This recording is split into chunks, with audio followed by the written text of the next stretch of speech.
will be the look for the whole last 5 minutes. Today we start the lobby sequence, which is kind of the end battle in the movie.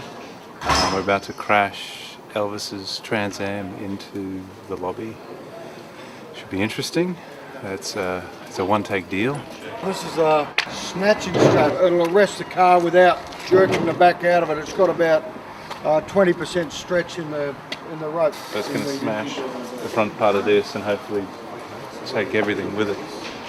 The floor in there is a bit slippery, and we can't guarantee that the brakes and the tyres are going to work correctly on the car. So we put this in so we don't go through the back of the wall. This is how we got the car.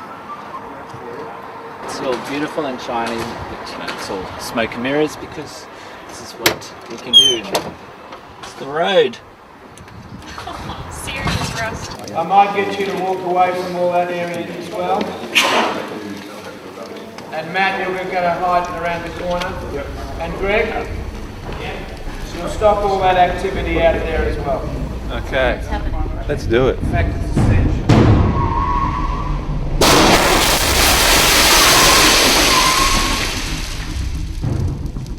In many respects, it's similar to our first movie. In many ways, it's not, but in some ways, in the fact that we have, not enough time, not enough money.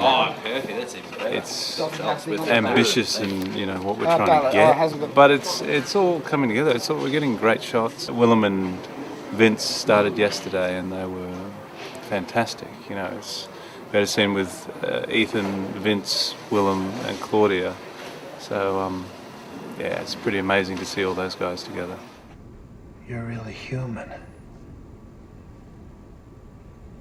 This is unbelievable. Hold it. I'm sorry, who are you? We're the folks with the crossbows. Firing, shoot into the glass.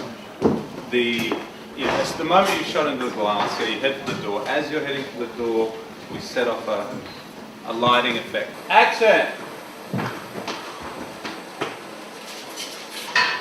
No!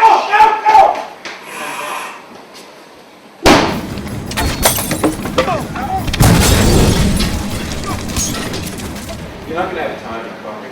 Buddy, have you seen me? You just say that again. You really want to do that. Yeah. If you're making a movie with a ton of blood and gore and heads popping off and veins exploding, and you have to try to have a laugh. In the same way that you have to have a laugh when you watch the movies. Working with Ethan was really wonderful. As a human being, he's very open, generous, a lot of fun to be around. And then as an actor, he's really passionate about what he does. You don't think it's weird that if I watch him, that I just watch my brother get killed? You don't think that? That well, doesn't I think seem it's. to me I think something it's. that I they- think it's weird if something else doesn't happen. This relentless energy and an ability to turn over every single beat within a scene and not rest until it felt right. The decision isn't it? There's a certain inevitability about 5 against 1, and that he's making the decision to martyr himself, and that you obviously are going to be able to do something here and nothing there. Well, that But seeing that decision. And that's what's not clear. Action!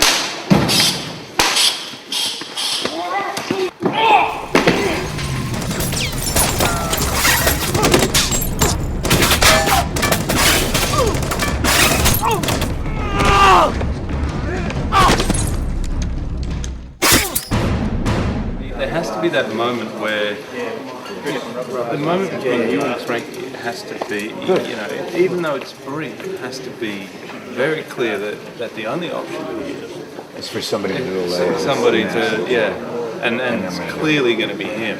Yeah. 3, 2, 1, action!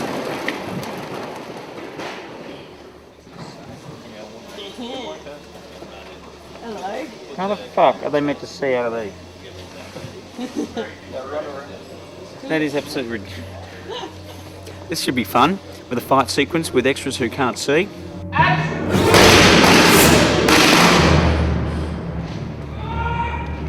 We've just come come back from lunch and we are doing a block through with Claudia, Ethan, Michael and Willem of the end sequence of the movie to find out how big it is and to see if we'll be doing any overtime tonight. Firing! Go ahead.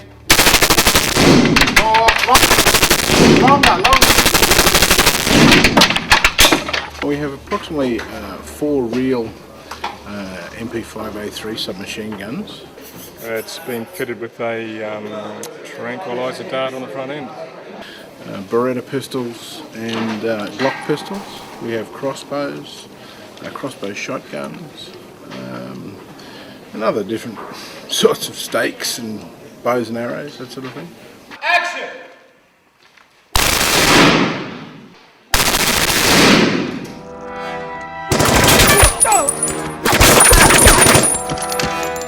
We are squibbing up Vince. So this is quite a large body hit. As you can see, it's quite raised. What it is a steel plate which has a ring on it. We put a charge inside the ring, then we fill a condom with blood. Then you put that over the charge, you strap that to the shirt as such, and then we wire it up to a firing board and we fire it. And back! Like I've had squibs on me before, but this one in the back, the one that went through the back, was massive. It's like a big hammer hitting me in the back, you know, and then it exploded and stuff, which is really good for the action and how the actor's meant to feel, I suppose, when an arrow fucking goes through it. So I got all this blood on me, and it kind of, I kind of seeps through like all your clothes because there was a lot of blood. It kind of ranges between about 600 and 1,000 litres, I think. And nobody seems to know because they pump so much of it out onto the floor. Action! Bit more blood. Bit less. Bit less. Bit less. Bit less blood. And it's kind of sticky, you know. It's like maple syrup. And there was a kind of a week of all of us wandering around with our feet stuck to the floor because it had got all over our shoes. In fact, any time you get anywhere on this film, you always end up with some blood on your hands.